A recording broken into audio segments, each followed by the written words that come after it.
છે કે ભાઈ સદિશનું વેક્ટર representation of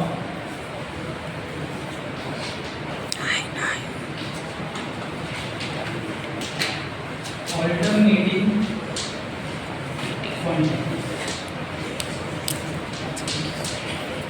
ઓલરેડી આ વસ્તુ જોઈ આપણે પહેલાથી વાત કરી હતી કે આપણી પાસે ઓલ્ટરનેટિંગ ક્વોન્ટિટી છે તમે જેટલી બી જોઈ ને તે લખી કે ફ્લક્સ હોય EMF હોય વોલ્ટેજ હોય કરંટ હોય તો પછી પાવર આ બધી તમારી ઓલ્ટરનેટિંગ ક્વોન્ટિટી ઓલ્ટરનેટિંગ ક્વોન્ટિટી એટલે શું કે સર એની અંદરમાં 0 વેલ્યુ આવે પોઝિટિવ મેક્સિમમ ફરીથી 0 નેગેટિવ મેક્સિમમ થી લઈને 0 સુધી જાય તમે આ વેવફોર્મ જોયો છે સાઇનોસોઇડલ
ચોખ્ખા છે આ બાજુ એવા અહીંયા બીજો 1 2 3 4 5 6 7 8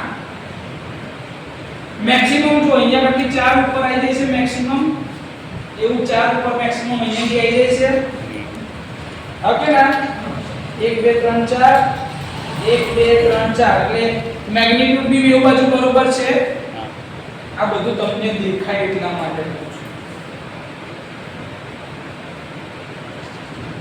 છોકરાએ જે રીતે બતાવ્યું ને આમથી આમ એ બી સાચું છે પણ એને શું કીધું આમથી લઈને આમ બતાવ્યું એ એક સાચી મેથડ છે પણ એ જ્યારે બધું આવડી જાય ને તો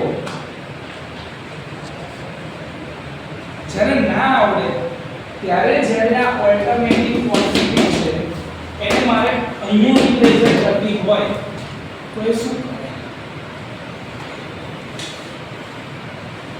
તમારી પાસે બે એક્સિસ છે ગ્રાફ પેપર પર જોવો છો કે નહીં કેટલી એક્સિસ છે બે x અને y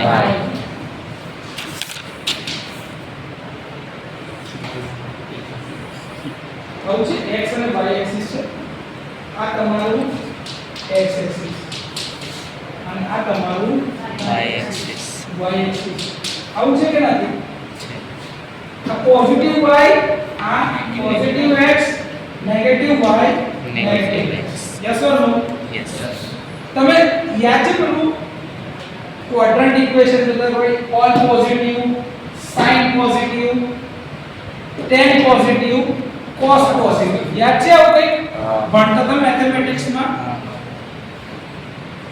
સર આ તો એક સર્કલ જ દેખાય છે આ અડધી હાફ સાયકલ જે છે એને આમ ગોલ ફેરવી નાખું તો આખું એક સર્કલ બની ગયું કે નહીં તો મારે અહીંયા પર એ સર્કલ બનાવવું પડશે સર્કલ જોઈશે ને સર્કલની રેડિયસ એટલે કે ત્રિજ્યા કેટલી લેવાની રેડિયસ કોજો કે મને જેમાં અહીંયા આગળની બધી વેલ્યુ અહીંયા આવી જવી જોઈએ તો શું કરે કેટલી 4 ખાના જેટલી એટલે એવું એને ખબર પડશે 4 ખાના જેટલી એને શું ખબર પડે ખાલી 4 ખાના પર અહીં શું છે આ કઈ વેલ્યુ છે પીક વેલ્યુ મેક્સિમમ વેલ્યુ છે હા અહીંયા આગળથી આ સર્કલ કેટલું દોરાય ને એ ખબર પડે એના માટે શું કરાય પ્રોજેક્શન લેવાય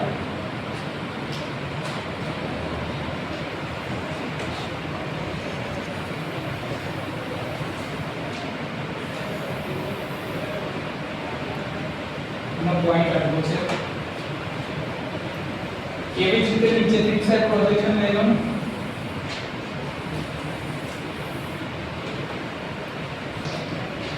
સર મને ખબર પડી કે મારું સર્કલ આ બંને બાઉન્ડ્રીની અંદર જ હોવું જોઈએ તો હવે મને ત્રિજ્યા ખબર પડી ગઈ કે કેટલી છે આટલી ત્રિજ્યા થઈ તો અહીંથી આમ કટ માર દઉં જો આ શું ને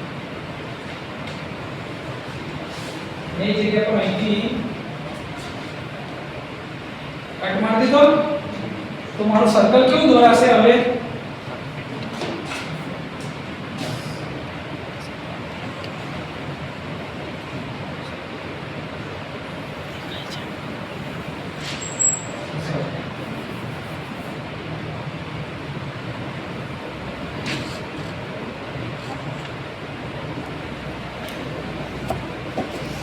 મારું સર્કલ થોડું બોર્ડ તૂટેલું છે ને એના લીધે થોડો શેડ એવો લાગતો હશે પણ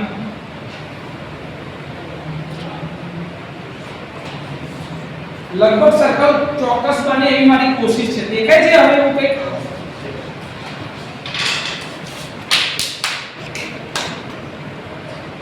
સર ક્વોન્ટિટી જે છે એની ધારો કે એક વેલ્યુ અહીં છે મને આ વેલ્યુ જે હવે છે અહીંયા આ તો શું છે 0 પાઈ 2 પાઈ તો આને શું કહેવાય 0 અને પાઈ ની એવરેજ તો શું થઈ જશે પાઈ - 0 બાય 2 કેટલા ભાગ પડ્યા 2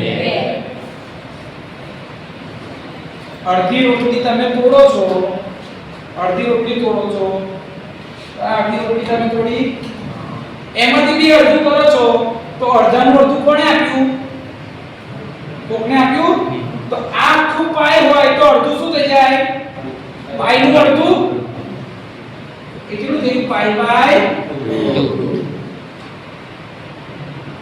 આ પાઈ બાય 2 તો આને માન દેવું કે 2 પાઈ બાય 2 તો આ પોઈન્ટ શું કહેવાય એક પાઈ બાય 2 બે પાઈ બાય 2 તો આ 3 પાઈ સંપાસ આને કહેવાય 3 પાઈ બાય 2 તો આને શું કહેવાય 4 પાઈ બાય 2 કહેવાય આવું કહેવાય આને 4 પાઈ બાય 2 2 2 ઝા તો આ 2 પાઈ બરાબર કહેવાય કે ના કહેવાય તો અહીંયા આગળ હું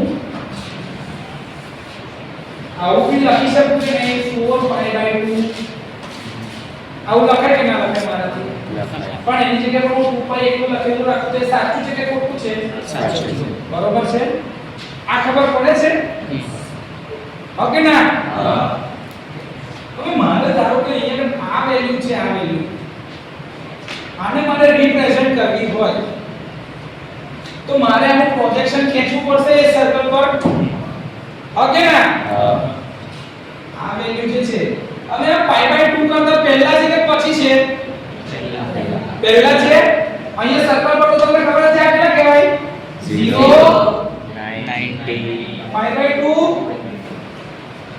પાઈ 3 પાઈ બાય 2 અને 2 પાઈ આવું કહેવાય કે ના કહેવાય સર ડિગ્રી ની રીતે તો 0 ડિગ્રી 90 ડિગ્રી 180 ડિગ્રી 270 ડિગ્રી 360 આવું કહેવાય કે ના કહેવાય આજ સુધી કોઈને કોઈ ડાઉટ હતો આખું આ જે વેલ્યુ તો આ વેલ્યુ આને મારે શું કહેવાય i1 કહેવાય તો i1 બરાબર શું કહેવાય im sin θ1 ઓકે નહીં હા તો આ વેલ્યુ ને મારે ત્યાં રિપ્રેઝન્ટ કરવી હોય તો મારે 90 કરતા પહેલા હોવી જોઈએ હા તો હું એને કઈ રિપ્રેઝન્ટ કરું અહીં બાજુ કરું કે એ બાજુ કરું આ પેલી બાજુ કયા ક્વોડ્રન્ટમાં કરું જમણી બાજુ આ ફર્સ્ટ ક્વોડ્રન્ટમાં હા કયું ક્વોડ્રન્ટ છે first first second third fourth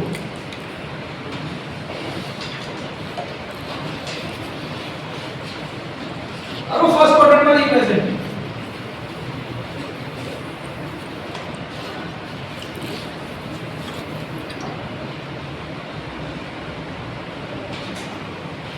આ જે વેલ્યુ આવે ને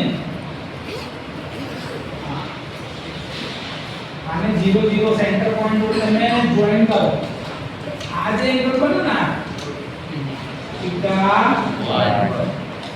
અને આને શું કહેવાય I1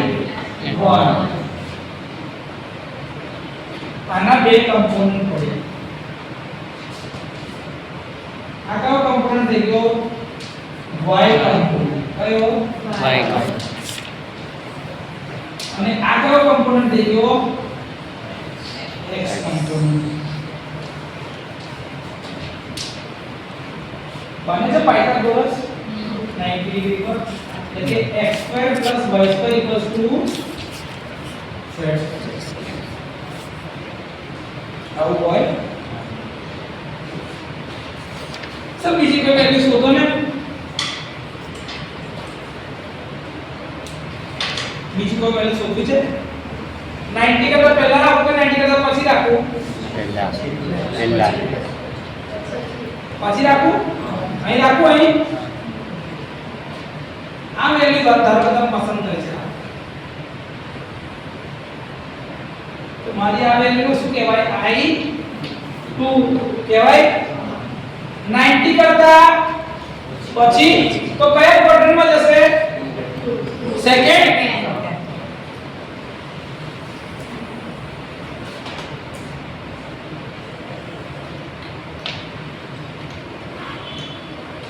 અને પાછી 0 જોડે જોઈન કરવાનું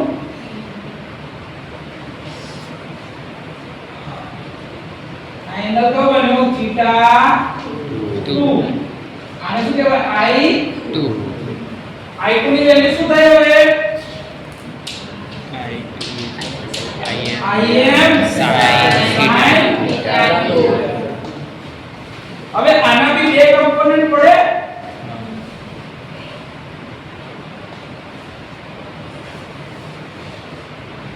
આ કયો કમ્પોનન્ટ કહેવાય એનો x અને આ y કયો કમ્પોનન્ટ નેગેટિવ છે 0 ની આ બાજુ છે કયો કમ્પોનન્ટ નેગેટિવ છે x અને y કયો છે પોઝિટિવ તો x નેગેટિવ y પોઝિટિવ સમજ્યા પણ sin કમ્પોનન્ટ છે સેકન્ડ માં sin પોઝિટિવ તો આનો જવાબ ભલે x નેગેટિવ હોય પણ તોય જવાબ શું આવશે અલ્ટિમેટલી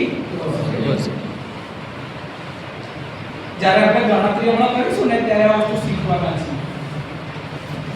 સર એક આપણે મેક્સિમમ વેલ્યુ પર લઈ લો ને ત્રીજી વેલ્યુ ચાલે હા હાલે ને આપણે ગણવાનું કે અહીંયા મારું I3 છે શું છે I3 તો ડાયરેક્ટ ઉપર લઈ લો આ પોઈન્ટ પર આવી મારું I3 તો આ એંગલ જે મારો બન્યો આ કયો છે એંગલ થીટા 3 એને શું કહેવાય થીટા 3 થીટા 3 કહેવાય હા તો મારે આગળ લખવું હોય તો શું લખાય I3 Im sin theta 3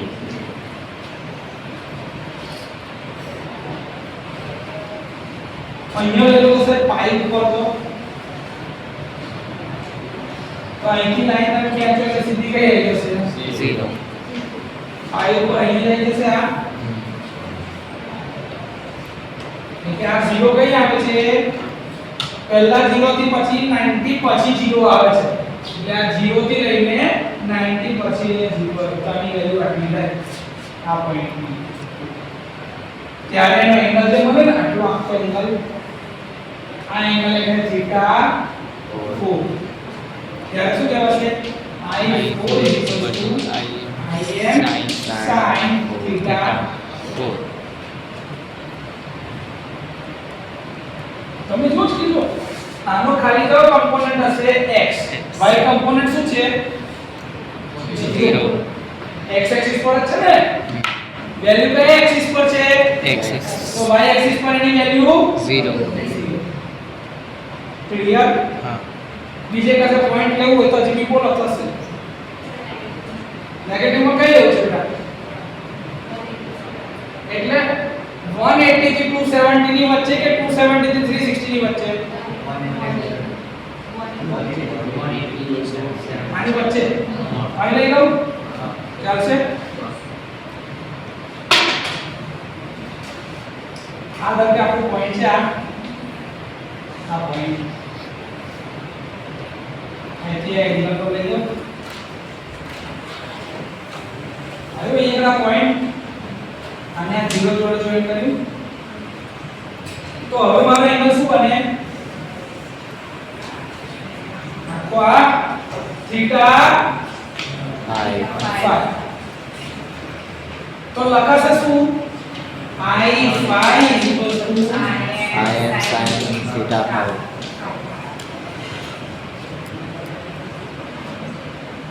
ખાલી તમને પોઝિશન ખબર પડવી જોઈએ કે તમે કોના પછી બતાવી રહ્યા છો સમજાયું આટલું કોઈ ડાઉટ અહીં સુધી મેં ખાલી સદિશને નિરૂપણ કર્યું સર્કલ પર હવે તમે જો કે જે વેલ્યુ અહીંયા મળતી હતી અહીંથી લઈને અહીં સુધી પણ y ઉપર આવે છે તો સાહેબ એ તો નાની વેલ્યુ છે પ્રક્ષેપ કહેવાય પ્રક્ષેપ પ્રોજેક્શન એટલે આનો સ્ક્વેર પ્લસ આનો સ્ક્વેર કરો તો એક્ચ્યુઅલ વેલ્યુ મળે છે તો જે બી આ પ્રોજેક્શન મળ્યું ને y એક્સિસ ઉપર જે બી પ્રોજેક્શન મળે છે એ એની એક્ચ્યુઅલ વેલ્યુ હોતી નથી એની કઈ વેલ્યુ કહેવાય RMS કઈ વેલ્યુ કહેવાય RMS એને જ્યારે હું √2 વડે મલ્ટીપ્લાય કરું ને ત્યારે એની એક્ચ્યુઅલ વેલ્યુ કહેવાય તમે જોયું તું ને ભાઈ Im શું કહેતા હતા IRMS √2 એટલે તમે આવું ઇક્વેશન ડિરાઈવ કરો ને IRMS Im √2 આ ડિરાઈવ કર્યું તું ને તો Im બરાબર શું થાય IRMS √2 તો મારે આ ક્વોન્ટિટીની મેક્સિમમ વેલ્યુ શોધવી હોય તો મારે શું કરવું પડે RMS વેલ્યુને √2 વડે મલ્ટીપ્લાય કરવી પડે હા કે ના આ કરવાની જરૂરિયાત શું છે તો એવું કહે છે કે જ્યારે હવે બે સદિશ રાશિ હોય અલગ અલગ તમારે એના સરવાળા બાદબાકી ગુણાકાર કે ભાગાકાર કરવા તો તમે કેવી રીતે ગુણાકાર ભાગાકાર કે સરવાળો બાદબાકી કરી શકો તો એના માટે સરળતા રહે એટલા માટે તમે ઓલ્ટરનેટિંગ ક્વોન્ટિટીનું આ વેક્ટર રિપ્રેઝન્ટેશન કરી શકો એને x અને y અલગ અલગ કમ્પોનન્ટમાં ભાગ પાડી શકો છો બીજું અહીંયા આપણે એક વસ્તુ સુધારી છે કે આ જે સદિશ છે એ એન્ટી ક્લોકવાઇઝ દિશામાં એક જ સરખી ઝડપથી ઘૂમી રહ્યું છે એની ઝડપ બદલાતી નથી એટલે અહીંયા આગળ તમારી ફ્રીક્વન્સી શું છે અચળ ફ્રીક્વન્સી શું છે અચળ તમને એ ખબર પડે કે તમારો જે એંગલ છે એ 90 કરતા પહેલા છે 90 કરતા પછી છે 180 કરતા પહેલા છે કે 180 કરતા પછી છે 270 કરતા પહેલા છે 270 કરતા પછી છે એના આધારે એના ક્વોડ્રન્ટ નક્કી થાય પહેલું બીજું ત્રીજું અને ચોથું એના આધારે નક્કી થાય કે એમાં એ વિધેયની વેલ્યુ કે એ ક્વોન્ટિટીની વેલ્યુ પોઝિટિવ મળશે કે નેગેટિવ મળશે આમાં કોઈ ડાઉટ હોય તો બોલો આમાં તકલીફ ખાલી એટલી છે કે ધારો કે બંનેની ફ્રીક્વન્સી અલગ અલગ હશે ને તો એનું કેલ્ક્યુલેશન એક જ વેક્ટરથી થશે એના માટે આવા બે અલગ અલગ વેક્ટર ફોર્મ બનાવવા પડશે બાકી એક જ સરખી ફ્રીક્વન્સી હશે તો એક જ સદિશ પર બંનેનું નિરૂપણ થઈને તમે એની કિંમત શોધી શકશો ક્લિયર? આવડે?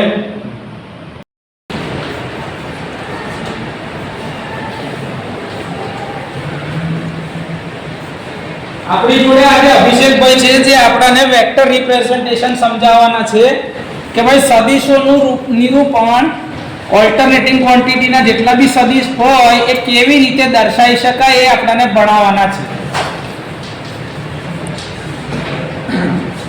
alternating vector representation of alternating quantity એટલે સદિશોનું રૂપાંતરણ તે alternating quantity માં થાય. alternating quantity માં શું આવે? alternating quantity માં શું આવે? ફ્લક્સ. alternating quantity માં ફ્લક્સનો ફેરફાર એટલે EMF.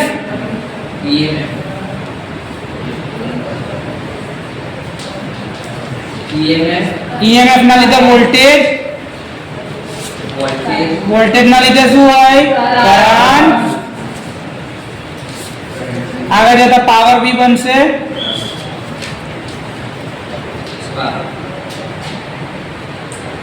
હવે આપણે વેક્ટર રિપ્રેઝન્ટેશન ને શું કહે ગ્રાફ અને એની જરૂરિયાત શું પડે છે ભાઈ?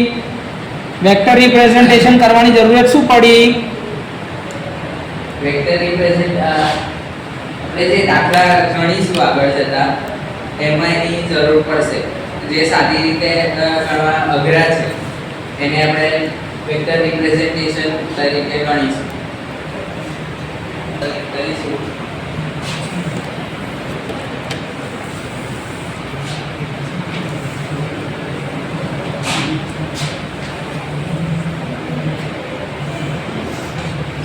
આ સાઇનોસોઇડલનું વેવ ફોર્મ છે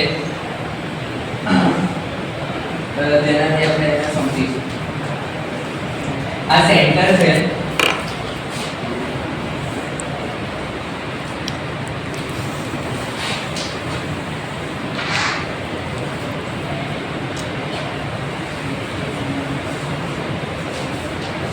આઈએ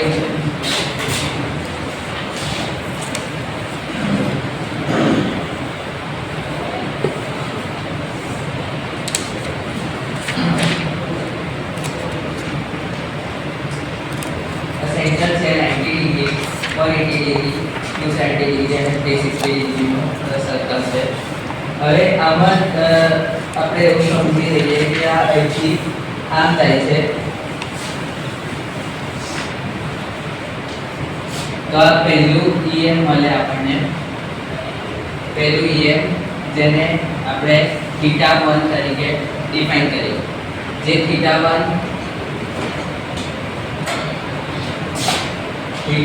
છે અહીંયાથી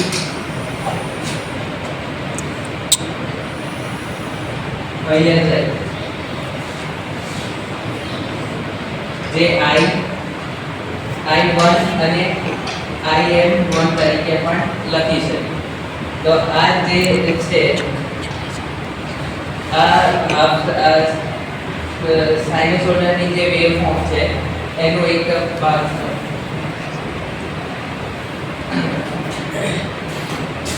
આવી જ રીતે આ જે IM છે એને આપણે આવી રીતે લખી શકીએ કે I IM sin θ1 ને એવી જ રીતે કન્ટિન્યુ કરીએ.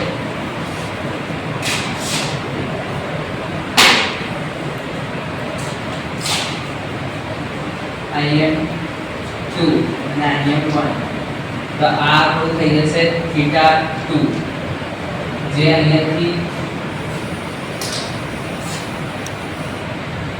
જશે અને અહીંયા આવશે. આને કહેવાય I2 અથવા IM2. I જે છે એ સ્મોલ I એટલે છે કે I કોન્સ્ટન્ટ હોય છે એટલે આપણે એને સ્મોલ I તરીકે લખીશું. તો આપણે અહીંયા લખીશું કે I IM sin θ2. આવી રીતે એટલે આ જે ખૂણો છે એટલે આ જે એંગલ વાળું જે એંગલ બને છે આ એંગલનો જે આટલો ભાગનો ખૂણો છે એને કહેવાય θ1 એટલે આપણે એને આવી રીતે લખી શકીએ આવી જ રીતે આ 90 ડિગ્રી છે તો હવે આ 90 ડિગ્રી એ આપણું થઈ જશે IM3 આપણે એને અહીંયાથી લઈને અહીંયા સુધી જઈએ તો આ કઈ વેલ્યુ આવી I3 આ મેક્સિમમ પોઈન્ટ પર આપણું આવ્યું છે તો આપણે એને લઈ શકીએ I3 અથવા IM3 આપણે આને લખવું હોય તો આપણે એને લખી શકીએ I IM sin θ3 આપણે આવી રીતે એને લખી શકીએ એટલે જે અહીંયા જે મેક્સિમમ વેલ્યુ છે તે અહીંયા મેક્સિમમ વેલ્યુ આવી છે 90 ડિગ્રી પર મેક્સિમમ વેલ્યુ આવી છે એટલે પોઝિટિવ હવે એ જ રીતે આપણે જો અહીંયાથી લઈએ આપણું થઈ જશે θ3 અને અહીંયા આવશે IM4 અને અહીંયા આવશે θ4 તો આ જ્યારે આપણે અહીંયાથી આમ લઈએ તો એ અહીંયા પણ આવશે અને અહીંયા પણ આવશે જો આ બે જગ્યાએ પોઈન્ટ થાય છે આપણે એને અહીંયા લાઈન લઈ શકીએ એવો ક્વેશ્ચન થાય પણ આપણે એને લઈ એટલે ના શકીએ કેમ કે આ 90 ડિગ્રીની આ બાજુ છે એ 90 ડિગ્રીની આ બાજુ છે એટલે આપણે એને આ સાઈડ અહીંયા ના લઈ શકીએ એ આ સાઈડ આવશે એટલે આ અહીંયાથી આવ્યું આમ જો આ 90 ડિગ્રી કરતા તો વધારે જ છે 90 ડિગ્રી કરતા મોટું છે પણ અહીંયા એ કેટલું બતાવે છે ઓછું બતાવે છે એ અને I4 એટલે અહીંયા જે વેલ્યુ આવે છે એને કહેવાય પ્રોજેક્ટેડ વેલ્યુ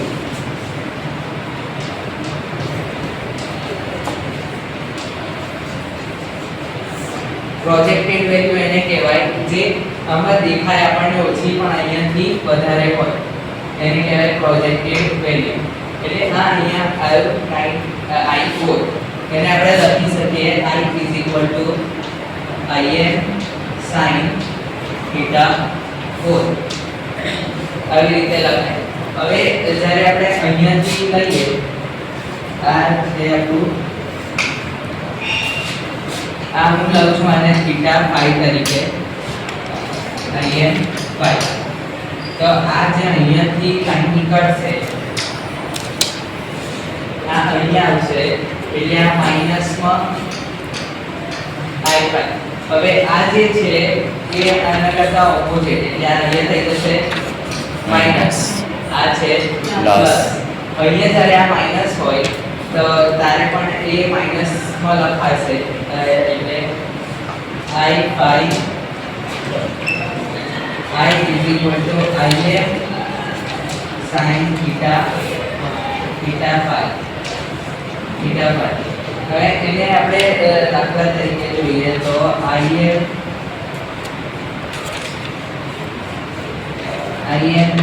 sin θ5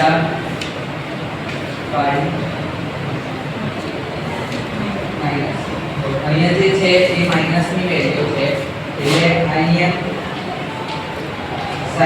sin ની વેલ્યુ આવશે 1 એટલે -1 જે આવે છે એ એટલે અહીંયા જે આના પછીની જે પણ વેલ્યુ છે એ બધી આવશે -1 અને અહીંયા જે થીટા આવે છે એ આવશે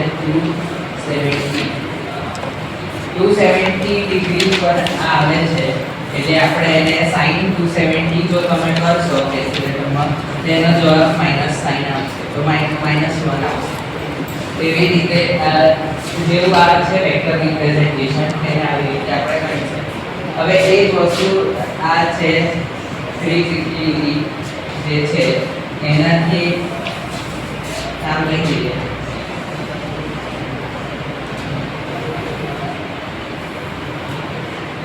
તો એ અહીંયા આવીને મેક્સિમમ વેલ્યુ થઈ જાય છે પણ મેક્સિમમ વેલ્યુ જે થાય છે એ થાય છે નેગેટિવમાં તો એ પણ નેગેટિવમાં આવશે નેગેટિવ વેલ્યુ છે પણ એ માઈનસ મેક્સિમમમાં વેલ્યુ આવે છે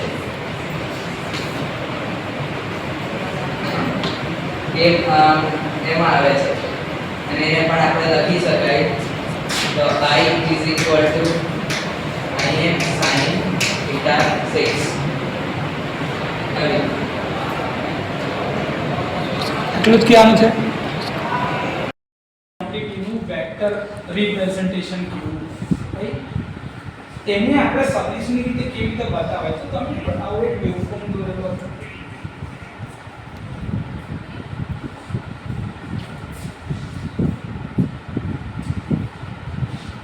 આવો એક તમે વેવફોર્મ ડ્રો કરેલો. આ વેવફોર્મ કોઈ બી ઓલ્ટરનેટિવ ક્વોન્ટિટીનો હોઈ શકે છે. ભલે પછી એ કરંટ હોય કે વોલ્ટેજ હોય કે EMF હોય. આ નાની વસ્તુ એટલે ઇન્સ્ટન્ટેનિયસ વેલ્યુ છે. ઇન્સ્ટન્ટેનિયસ વેલ્યુ છે. આમાં ગમે તે હોય શકે છે. આ વેવફોર્મ ગમે તે ઓલ્ટરનેટિવ ક્વોન્ટિટીનો છે આપણી પાસે. ધારો કે બીજી કોઈ ક્વોન્ટિટી છે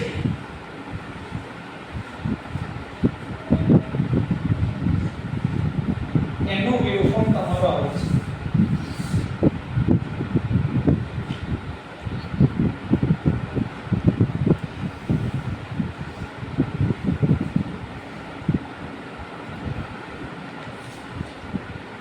આ બંનેની વચ્ચે તફાવત દેખાય છે. તફાવત દેખાય છે. આને કહેવાય ફેઝ ડિફરન્સ. શું કહેવાય? Phase difference. Phase Difference. Difference.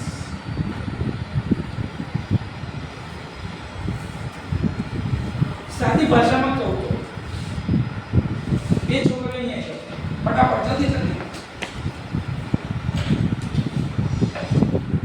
તારે અહીંયા આ ટાઇલ્સમાંથી ચાલવાનું શરૂ કરવાનું. અહીંયા આમ ભલે આ બાજુ મોડું આ બાજુ તું અહીંયા જા છોકરી તું આ ટાઇલ્સમાંથી આવી જા ચાલ. આ આપણી બે અલગ અલગ વેક્ટર ક્વોન્ટિટીઝ છે. આ બે અલગ અલગ વેક્ટર ક્વોન્ટિટીઝ છે સમજો. એક અને બીજી બંનેની વચ્ચે કેટલો તફાવત છે? એક ટાઇલ્સ જેટલો તફાવત છે. અહીંથી લઈને અહીં સુધીનો દેખાય છે. એક ટાઇલ્સનો તફાવત છે. આ ફેઝ ડિફરન્સ. બંને એક સાથે પગલા ભરવાના. ચલો રાઈટ લેગ થી ચાલુ કરો. Right leg. કન્ટિન્યુઅસલી આ ક્વોન્ટિટી આવી રીતે ચાલી રહી છે. સેમ વસ્તુ અહીંયા આગળ હશે. આ ક્વોન્ટિટી બંને આમાં ચાલતી હશે કન્ટિન્યુઅસલી. તો બંને વચ્ચેનો ફેઝ ડિફરન્સ છેકથી છેક કેવો રહેશે? સરખો. એક્ઝામ્પલની દ્રષ્ટિએ કહીએ કે ધારો કે આ ગાડીની સ્પીડ 70 કિલોમીટર છે. આ ગાડીની બી સ્પીડ 70 કિલોમીટર પર અવર છે. સાદું એક્ઝામ્પલ લેજો 70 કિલોમીટર પર અવર. બંનેની ઝડપ છે પણ બંનેની શરૂઆતના પોઈન્ટ અલગ અલગ છે. બંને એક જ ઝડપ પર ચાલતી રહેશે તો બંને વચ્ચેનો તફાવત અચળ રહેશે કે નહીં રહે? એ જે બંને વચ્ચેનો તફાવત છે એને આપણે શું કહીએ? સ્પીડનો ડિફરન્સ. એવી રીતે અહીંયા આગળ બે ક્વોન્ટિટીના ફેઝની વચ્ચેનો તફાવત છે શું કહેવાય? Phase Difference. તો પરીક્ષામાં આવી વ્યાખ્યા પૂછાય છે કે ફેઝ ડિફરન્સને વ્યાખ્યાયિત કરો. તો શું કહેવાય? બે ઓલ્ટરનેટિંગ ક્વોન્ટિટીના પોઝિશન અથવા તો ફેઝ વચ્ચેના તફાવતને ફેઝ ડિફરન્સ કહેવામાં. કોની વચ્ચે તફાવત મળ્યો? બે ક્વોન્ટિટીની પોઝિશન છે. જો આનું શરૂઆત અહીંયા છે ને આનું શરૂઆત અહીંયા છે. ધારો કે સમજો કે આ 0 ડિગ્રી પર શરૂ થયું અને આ 30 ડિગ્રી પર શરૂ થયું. તો આ બંને વચ્ચેનો તફાવત કેટલા ડિગ્રી થયો? 30 ડિગ્રી. ઓકે. બંને વચ્ચેનો તફાવત કેટલા ડિગ્રી થયો? 20 degree. શાબાશ. આને હું કહું છું કે આ મારી ક્વોન્ટિટી 1 છે એટલે Q1. Alternating quantity 1 Q1. આ મારી બીજી ઓલ્ટરનેટિંગ ક્વોન્ટિટી છે Q2. ઓકે. તો મારાથી શું કહેવાય? Q1 એ Q2 કરતા 30 ડિગ્રી આગળ છે. જોઈ લો. Q1 જે છે એ Q2 કરતા 30 ડિગ્રી આગળ છે. આને આવી રીતે કહેવાય ને સર Q2 જે છે એ Q1 કરતા 30 ડિગ્રી પાછળ છે. હા કે ના? સાદી રીતે કહો પાછા ઊભા થઈ રહેજો, જલ્દી ફટાફટ. જલ્દી ઊભા રહે. તું આગળ, તું પાછળ ઊભી રહેજો. એમનું મોઢું એમનું જ રાખો, પાછળ પડી જાય. હા જો અહીં જો પ્રેમ પર રાખો કેમેરામાં. હજુ આ છો, આ મારી ક્વોન્ટિટી Q1 છે, આ છોકરી આ ક્વોન્ટિટી Q2 છે. તો મારે જો કહેવાય કે ભાઈ Q1 જે છે એ Q2 કરતા આગળ છે, હા કે ના? તો આ બાજુથી હું કહેતો હોય તો કે Q2 જે છે એ Q1 કરતા પાછળ છે, હા કે ના? આવું જ રિપ્રેઝન્ટેશન છે. આ બંનેની જે પોઝિશન વચ્ચે તફાવત રહ્યો, બંને રાઈટ હેન્ડ આમ કરો તો રાઈટ હેન્ડ આમ આ બાજુ કરો. આ જે વચ્ચેનો તફાવત રહ્યો આટલા, એને શું કહેવાય? Phase difference. બે ઓલ્ટરનેટિંગ ક્વોન્ટિટીની વેક્ટર પોઝિશન અથવા તો ગ્રાફિકલ રિપ્રેઝન્ટેશનમાં બેના ફેઝ વચ્ચેનો જે તફાવત છે એને શું કહેવાય? Phase difference. આ વ્યાખ્યા પરીક્ષામાં પૂછાય. આવડે કે ના આવડે? આવડે. ખબર પડી કે ભાઈ ફેઝ ડિફરન્સ કોને કહેવાય? સર ફેઝ ડિફરન્સ તો ખબર પડી, પણ એના માટે ફેઝ કોને કહેવાય એ તો ખબર હોવી જોઈએ ને. ફેઝ કોને કહેવાય? તો કે ભાઈ કોઈ પણ સમયે ઓલ્ટરનેટિંગ ક્વોન્ટિટીના કોઈ બી એક મૂલ્યના આ જે અંતર મળે ને આને શું કહેવાય? ફેઝ. શું કહેવાય? ફેઝ. કે જે એની પોઝિશન બતાવે છે એને શું કહેવાય? એનું ફેઝ કહેવાય. ધારો કે એક એક્ઝામ્પલ થી સમજીએ કે તમારું એક ઘર છે, તમારું ઘર. તો તમારા ઘરથી તમારી કોલેજ તમે નાખો તો તમને ખબર બે લોકેશન પૂછે છે. તમારું લોકેશન એટલે તમે શું લખશો? ઘર. અને બીજું લોકેશન શું નાખશો? કોલેજ. તો બેની વચ્ચેનું અંતર દેખાય છે? એ શું છે બે વચ્ચેનું અંતર? ફેઝ. અને બંનેના પેલા જે કોઓર્ડિનેટ હોય ને, જે લોકેશન, એને શું કહેવાય? એનો ફેઝ કહેવાય. કે જે શું બતાવે છે? એની જગ્યા નિશ્ચિત કરે છે. ઓલ્ટરનેટિંગ ક્વોન્ટિટીની પોઝિશન નક્કી કરે છે ગ્રાફ ઉપર, વેક્ટર પર. એ પોઝિશન ને એનો ફેઝ કહેવાય. કે એ શું બતાવે છે? આ વસ્તુ અહીંયા જ છે, આ વસ્તુ ક્વોન્ટિટી અહીંયા આગળ જ છે, તો આ જે દેખાય છે એને શું કહેવાય? ફેઝ. કે જે એનું મૂલ્ય અને એની દિશા આપતું હોય એના પરથી જ માહિતી મળશે. ફેઝ એમને મળે નહીં. જો તમારી ચોપડીમાં આપણી વ્યાખ્યામાં એવું લખેલું છે, શું લખ્યું છે ભાઈ? વાંચો. ફેઝની વ્યાખ્યા અલ્ટરનેટિવ ક્વોન્ટિટીમાં રેફરન્સ અક્ષિત અથવા વેવફોર્મની સાપેક્ષમાં સ્થાનને રેફરન્સ તરીકે ઓળખવામાં આવે છે. કીધું આ જે સ્થાન જે છે ઓલ્ટરનેટિંગ ક્વોન્ટિટીના વેવફોર્મને રેફરન્સ એક્સિસ સાથેના સ્થાનને શું કહેવાય છે? એનું ફેઝ. ફાઈ શું કહેવાય છે? તમે જે થીટા દોરો છો, થીટા એંગલ એ શું છે? એની જગ્યા, એની પોઝિશન બતાવે છે. હમણાં વેક્ટર રિપ્રેઝન્ટેશન જોયું ને તમે આવું કરીને, તો તમે આવું ક્વોન્ટિટીમાં બતાવ્યું ને કોઈ થીટા અને અહીંયા એનું મેગ્નીટ્યુડ im1 im2 જેવું લખતા હતા ને તમે, એ શું હતું? એનું મેગ્નીટ્યુડ અને એનું એંગલ. તો આ શું બતાવે છે? એનું ફેઝ. કે ઓલ્ટરનેટિંગ ક્વોન્ટિટી અત્યારે અહીંયા છે. સમજી ગયા? ક્લિયર? ફેઝની વ્યાખ્યા જોઈ લઈએ. ફેઝ એટલે શું? તો કે ભાઈ ઓલ્ટરનેટિંગ ક્વોન્ટિટીના રેફરન્સ એક્સિસ, આને શું કહેવાય? રેફરન્સ. આ x એક્સિસ જે છે એ શું છે? રેફરન્સ એક્સિસ ની સાપેક્ષે એનું જે સ્થાન હોય, આ જે પોઝિશન હોય એને મેં x એક્સિસ પર લઈ આવી હતી આમ, તો એનું જે સ્થાન બને છે ને અને ફેઝ કહેવાય. શું કહેવાય? ફેઝ. ફેઝ. એકનું હોય ત્યારે ફેઝ. ફેઝ. હવે બે ઓલ્ટરનેટિંગ ક્વોન્ટિટીના આવા ફેઝના તફાવતને શું કહેવાય? Phase difference. ઓલ્ટરનેટિંગ ક્વોન્ટિટીના સ્થાનના તફાવતને કોની સાપેક્ષે? તો કે રેફરન્સ એક્સિસની સાપેક્ષે સ્થાનના તફાવતને ફેઝ ડિફરન્સ તરીકે ઓળખવામાં આવે છે. હવે આમાં પાછું આપણે જોયું કે Q1 આગળ છે, Q2 પાછળ. તો Q1 ના રેફરન્સમાં Q2 ને શું કહેવાય? લેગિંગ. પાછળ છે ને? પાછળ એટલે લેગિંગ. કેટલા ડિગ્રીથી પાછળ છે? 20. તો આના રેફરન્સ માઈનસ આ કરીએ તો કેટલા કરવા પડે? માઈનસ 30. 30. આનો એંગલ થીટા હોય તો અહીંયા આગળ કેટલો થઈ જાય? Theta minus 30. પાછળ છે ને? સમજાય છે? હવે એ જ જગ્યા પર Q2 કરતા Q1 શું છે? આગળ. તો આના રેફરન્સમાં Q1 ને શું કહેવાય? લીડિંગ. શું કહેવાય? લીડિંગ. સમજાય છે? એને શું કહેવાય? લીડિંગ. તો આનો એંગલ ધારો કે થીટા હતો. અહીંયા આગળનો તફાવત કે 30 ડિગ્રી હતો. તો મારે અહીંયા શું લખાય? Theta plus 30.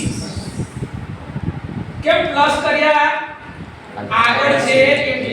આગળનો મતલબ લીડિંગ, પાછળનો મતલબ લેગિંગ.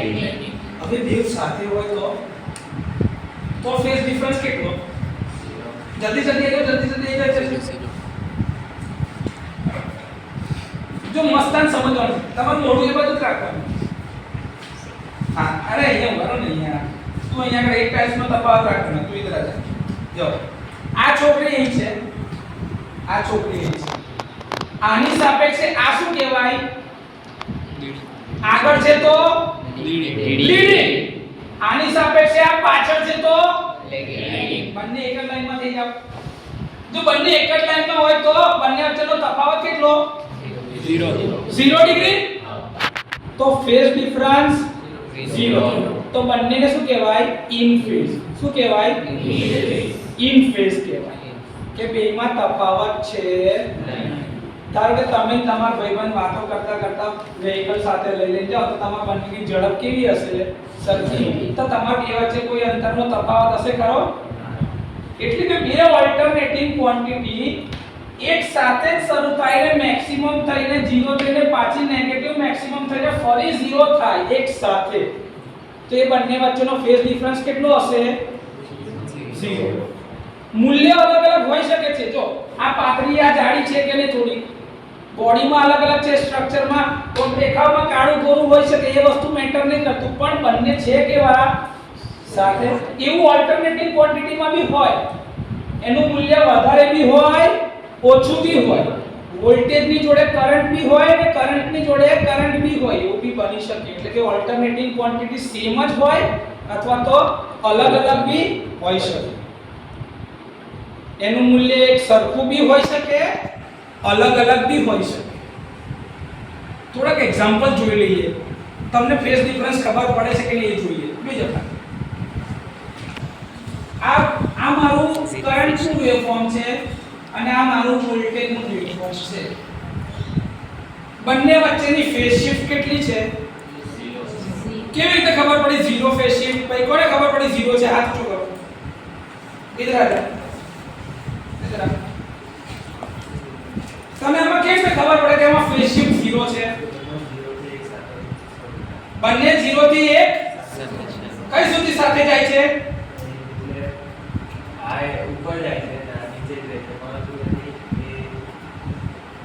બંને 0 થી શરૂ થઈને સાથે મેક્સિમમ થાય છે, પાછા 0 સાથે થાય છે, ફરી નેગેટિવમાં મેક્સિમમ સાથે થાય છે, ફરી પાછા 0 સાથે થાય છે. એટલે કે બંનેની અંદરમાં જે બી પીક આવે છે કાં તો જે બી મેગ્નીટ્યુડની સાયકલ છે એક સાથે શરૂ થઈને એક સાથે પૂરી થાય છે. તો આ બંને વચ્ચેનો ફેઝ ડિફરન્સ કેટલો થયો? 0. આવડે કે ના આવડે? આ અઘરી વસ્તુ છે. બીજો એક એક્ઝામ્પલ લઉં. આમાં આ જે છે ને નીચે ત્યાં પૂછવાનું છે.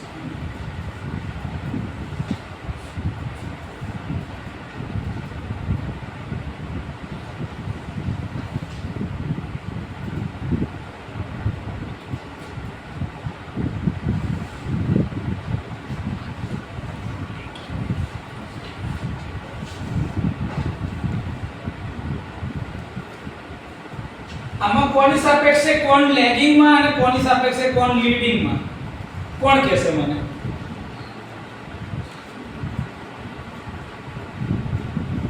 કેટલું સિમ્પલ દેખાય છે. કોણ લીડિંગ માં અને કોણ લેગિંગ માં?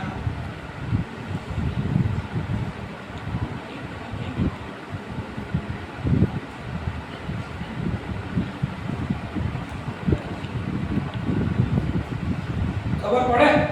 આઈ જા.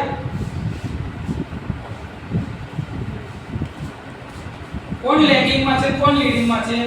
L1 ની સાપેક્ષે L2 I1 છે, I1 ડોટ ડોટ છે જે ઉપર I1 ની સાપેક્ષમાં I2 લેગિંગ માં. ઓકે લખ I1 ની સાપેક્ષે I2 લેગિંગ માં.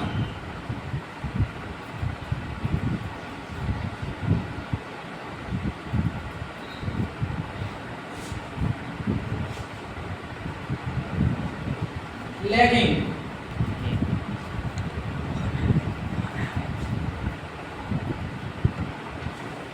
હવે બીજું ઊંધું કેવું હતું? I2 ની સાપેક્ષમાં I1 લીડિંગ માં. લખી નાખો ચાલો સરસ. સૌથી પહેલું પગથિયું ખબર પડી ગઈ કે વેવફોર્મ જોઈને ખબર પડે છે કે કોણ આગળ ને કોણ પાછળ. કોણ લેગિંગ માં કોણ લીડિંગ માં કોણની વચ્ચે ઝીરો ફેઝ. ક્લિયર? આના આધારે આગળ જતા આપણે પાવર ફેક્ટર જે વ્યાખ્યાયિત કરવાનો છે. શું વ્યાખ્યાયિત કરીશું? Power factor. આટલું તો કોઈને ના જ આવડે. હવે કોણ એવું છે કે જેને આ નહીં ખબર પડતી? કોઈ છે હવે ક્લાસમાં એવું? કોઈને અહીં સુધી ના ખબર પડી એવું છે? હવે હું ધારો કે એવું પૂછું કે ભાઈ આનો એંગલ મારો શું છે? θ1. આનો એંગલ શું છે મારો? θ2. તો મારાથી શું કહેવાય? I1 Im sin θ1 અને I2 શું કહેવાય? Im sin θ2. θ2. બરોબર છે. આટલું તો દરેકને ખબર પડે છે કે નહીં? પણ સર આમાં θ1 ને θ2 બંને અલગ અલગ પોઝિશન છે. મારે θ2 ને θ1 ના રેફરન્સમાં લખવું હોય અથવા તો θ1 ને θ2 ના રેફરન્સમાં કરવું હોય તો શું કરાય? ચલો જુઓ. θ1 ની સાપેક્ષે θ2 એટલે કે I1 ની સાપેક્ષે I2 લેગિંગ માં. તો મારાથી એવું કહેવાય કે ભાઈ I2 is equals to Im sin θ1 minus θ2. phi. બે વચ્ચેનો તફાવત લેવો પડે ને? બંને વચ્ચેનો તફાવત શું છે? phi. Phase difference. તો મારે એને શું કરવું પડે? માઈનસ. હા કે ના? કેમ કે એ શું છે? લેગિંગ. લેગિંગ એટલે પાછળ. પાછળ એટલે શું કરવાનું? માઈનસ. પાછળ એટલે માઈનસ. અને એ જગ્યાએ મારે I1 માટે લખવું હોય તો શું લખાય ભાઈ? I1 is equal to Im sin θ2 θ2 plus phase plus 5 plus શું બતાવે છે? લીડિંગ. કોની સાપેક્ષે? લેગિંગ 2 ની સાપેક્ષે 1 લીડિંગ તો 2 ની સાપેક્ષે 1 લીડિંગ. કેટલું લીડિંગ? plus 5 ફેઝ ડિફરન્સ જેટલું. સમજ્યા? એક્ઝામ્પલ ખબર પડે છે? આ લખાય કે ના લખાય? આવું લખાય. આ 100% સાચું છે. કોણે લખાયું આ? આ કોણે લખાયું હમણાં મને? તમે જ લખાયું? આના પર જ બધા દાખલા છે હમણાં. ફરી એકવાર એક્ઝામ્પલ આપી દો. બે છોકરાઓ બધાને જલ્દી ફટાફટ. ચલો જલ્દી આવી જાવ એક્ટિવિટી. બે છોકરાઓ આવી જાવ જલ્દી. ચલ જલ્દી. જો આવી જાય. I2 I1 બરોબર છે. I2 ની સાપેક્ષે I1 લીડિંગ. I1 ની સાપેક્ષે I2 લેગિંગ. સમજ્યા? બે વચ્ચેનો તફાવત 5 ડિગ્રી. એને શું કહેવાય? Phase difference. આના કરતા આ ભાઈ કેટલો પાછળ છે? તો કે ફેઝ ડિફરન્સ જેટલો. આ ભાઈ પાછળ છે ને આના કરતા અભિષેક કરતા આ ભાઈ પાછળ છે કેટલા કે ભાઈ બે વચ્ચે ફેઝ ડિફરન્સ જેટલો છે એટલા તો આ ભાઈ કરતા અભિષેક આગળ છે કેટલો આગળ છે ફેઝ ડિફરન્સ જેટલો ઓકે મારે એવું કહે છે ભાઈ અભિષેક આગળ છે તો મારે કોની પોઝિશન જોવાય આની તો મારે એંગલ કોનો લેવાનો હોય આ ભાઈનો આને આગળ બતાવવું હોય તો એંગલ તો આ ભાઈનો લેવાય ને એટલે મેં શું કર્યું જો I1 આગળ બતાવવા માટે એંગલ કોનો લીધો I2 પ્લસ ફેઝ ડિફરન્સ એવું કેવું છે કે ભાઈ આ ભાઈ પાછળ હતા અભિષેક કરતા તો રેફરન્સ કોનો લીધો અભિષેકની પોઝિશનનો વેક્ટરનો θ1 અને માઈનસ બે વચ્ચેનો તફાવત સમજ્યા એટલે +φ1 કરવું કે +φ કરવું કે -φ કરવું એ નક્કી એમને નહીં થાય રેફરન્સ જોવો પડે કે કોની સામે કોને ઉમેરવાનું છે આમાં ભૂલથી તમે અહીંયા આગળ θ1 +φ કર દો તો θ1 +φ કર દો તો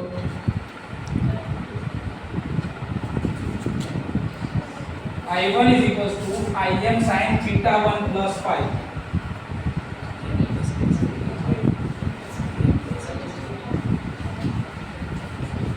ચાલે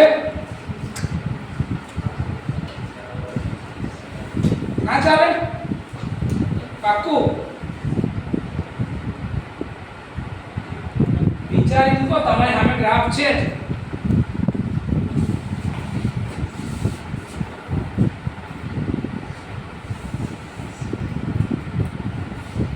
સર તો મારે અહીંયા આગળ I2 કરી દેવો પડે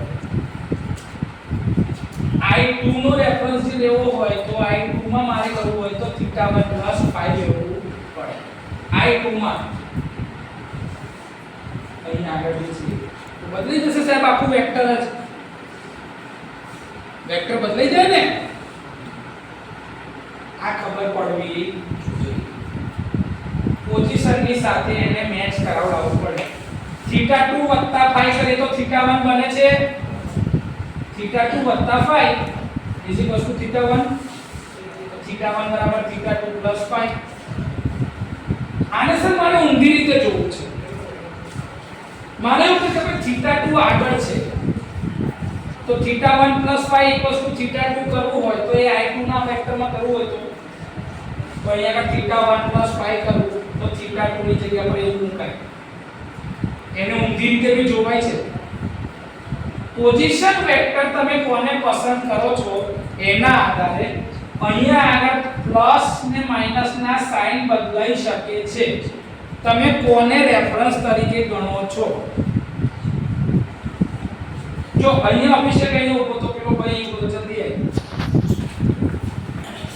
મારો રેફરન્સ દરેક કેસમાં અભિષેક જ છે તો હું શું કહીશ કે અભિષેક આના કરતા આગળ છે એક વસ્તુ તો એવું બી કહેવાય ને આ અભિષેક કરતા પાછળ છે આવું કહેવાય કે નહીં સર પણ તમે અહીંયા બતાવો છો તો આ આગળ છે ને આ પાછળ છે બેટા યાદ કર આપણા વેક્ટર કઈ ડાયરેક્શનમાં ગોલ ફરે છે એન્ટી ક્લોકવાઇઝ કઈ દિશામાં એન્ટી ક્લોકવાઇઝ તો આગળ કોણ છે